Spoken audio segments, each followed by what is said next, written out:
Scientists believe they have uncovered the answers to the perplexing ancient mystery of one of the most unusual archaeological sites on the planet. A mystery that remained shrouded in secrecy for centuries because it was thought to be left by a culture that should never have existed in the first place. But what scientists have discovered has shocked the world, because here is where they mastered something thought to be so impossible that it was in such high demand, it became known throughout the world. Some of humanity's earliest and most impressive civilizations took root in the most unlikely of places, the desert. In regions where water is the most scarce, temperatures are the most extreme, and resources the most limited, complex, advanced and sophisticated societies blossomed that left behind monumental legacies that continue to astound us today. The fact that so many distinct cultures, separated by vast distances and time, independently chose to settle and flourish in such harsh conditions is truly remarkable. It is a paradox that has captivated historians and archaeologists for centuries. Why, we ask ourselves, would so many diverse cultures choose to establish themselves in such challenging environments? What drove them to conquer these inhospitable terrains and build their communities against all odds?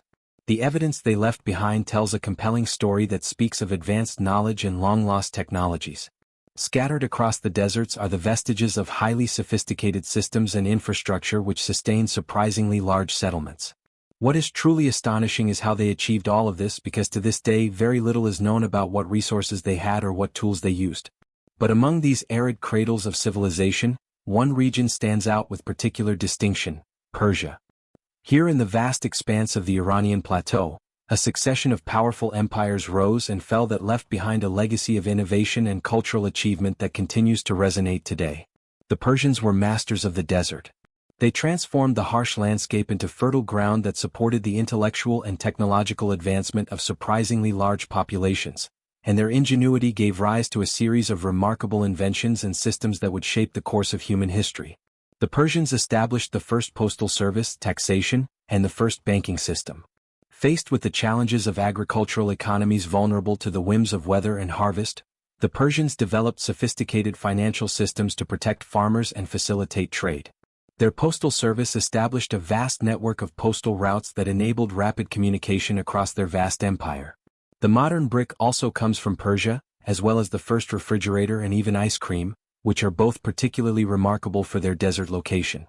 They even devised ingenious methods of harnessing the power of the wind, constructing windmills to grind grain and pump water, and the first technology to air-condition buildings. But of all their achievements, there remained one very remarkable Persian mystery that had perplexed archaeologists and historians until very recently. This peculiar site is situated on a rocky mountainside above an ancient city which thrived during the 9th and 10th century. It was a highly significant location that sustained a large population and abundant agriculture despite being located in an arid region known for scorching heat, erratic rainfall, and sparse vegetation. The city is known as Saraf, and during its heyday, it was one of the busiest and most important Persian ports of its time, with merchants trading with India, Southeast Asia, the Red Sea, East Africa, Madagascar, the Malay Peninsula, and China. Saraf's prominence as a port was due to its summertime winds that coincided with a fall in sea level, but it was a masterful and ingenious enterprise from these thousands of holes on this barren mountainside that made it invaluable to passing ships on such an important trade route. Combined with its natural factors, this established Saraf as a significant maritime hub in the Persian Gulf, facilitating trade and settlement development throughout the known world. Saraf's downfall eventually came to pass because of a devastating earthquake in 977, leaving the city heavily damaged. Thereafter, most of the trade was diverted to alternative ports, where the people of Saraf migrated to, leaving behind them one of history's greatest mysteries: a remarkable, unique, and vast desert landscape of endless rectangular and circular holes carved into sheer rock, unseen anywhere else on the planet. The purpose of these formations was lost when the city was abandoned after the earthquake. This tragic event led scientists to mistakenly believe that these thousands upon thousands of rectangular shapes on the slopes above the city were graves. However, this theory did not hold up. The ancient city of Saraf and its urban center are located on a narrow stretch of coastline by the sea. It would not physically make sense to transport bodies miles up a mountain to bury them. Furthermore, archaeologists did some deeper digging and did not discover any remains or bones inside the rectangles or on the slopes. However, what they did discover was something far more fascinating that could answer all of the unanswered anomalies. It comes back to Saraf's popularity as a trading port and why ships wanted to stop there in the first place. And that was because Saraf had something they couldn't live without: water. Saraf was known as a reliable port to stock up on drinking water. In this relentlessly hot and dry part of the world that's dominated by desert landscapes and extreme heat, water was an extremely valuable commodity to trade in. Historical accounts stated that the port of Saraf was a vital water supply hub for visiting ships, which were able to fill up on an abundance of drinking water. How could this have been at all possible in a place as arid and inhospitable as this, where there are no springs and only erratic rainfall? Remarkably, this city was also able to fulfill the water needs of its residents and agriculture as well. Even the name of this city, Saraf, comes from the word zab, symbolizing the abundance of water. Given these challenging environmental conditions, the most fascinating aspect of this historic port city is how residents secured a constant water supply despite there being no rich underground aquifers. Yet the ingenuity of the ancients knew how to master water, making it almost abundant where it's naturally scarce. So if they weren't graves, what were the more than 7,400 rectangular shapes for? What archaeologists and experts discovered was far more complex than they could have ever imagined.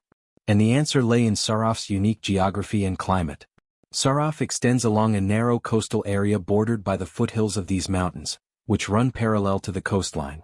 Here there are erratic rains during winter and autumn, resulting in flash floods during these months. There are dry rivers, known locally as wadis, which channel these flash floods from the highlands, but at the same time flood the port town. This paradox of not having enough water to having too much all at once is not unique to this port town. It's been happening all over the world to this day. But what makes Saraf stand out is how they managed to use this to their advantage by solving their flooding problems and at the same time, creating abundant fresh water. And they did this by manipulating the landscape to catch as much water as possible when it rained and during the flash floods. The first step of achieving this was in the holes. The holes were used to recharge pools of water underground by harvesting rain and flash flood water and stopping it from sweeping down the mountain, causing erosion and flooding. But the holes were also discovered to be used for agriculture. Most noticeably, olive trees still exist on these slopes today. You can see the rectangles are clearly greener than the bare face of the mountain. Grapevines would have also been used for covering the recharge pools, slowing evaporation, and also maximizing the area for cultivation. Some of the wells were used for planting date palms. Even though stair access was built, it would have been very labor-intensive to have to constantly move water and goods up and down.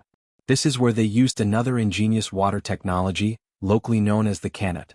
These are underground water channels that would take harvested water from the mountain down to the city and the agricultural fields below. They used sequences of holes to collect the rain and flood water. Water that was then directed through man-made channels to wells and underground water reservoirs. These reservoirs are believed to have been built at the end of their natural watershed, which helped them to store water for a considerable period of time. Water would also collect that had seeped down naturally through the stone and rock. The circular-shaped holes you can see were the wells, which range from depths of 20 meters to an incredible 1,440 meters underground.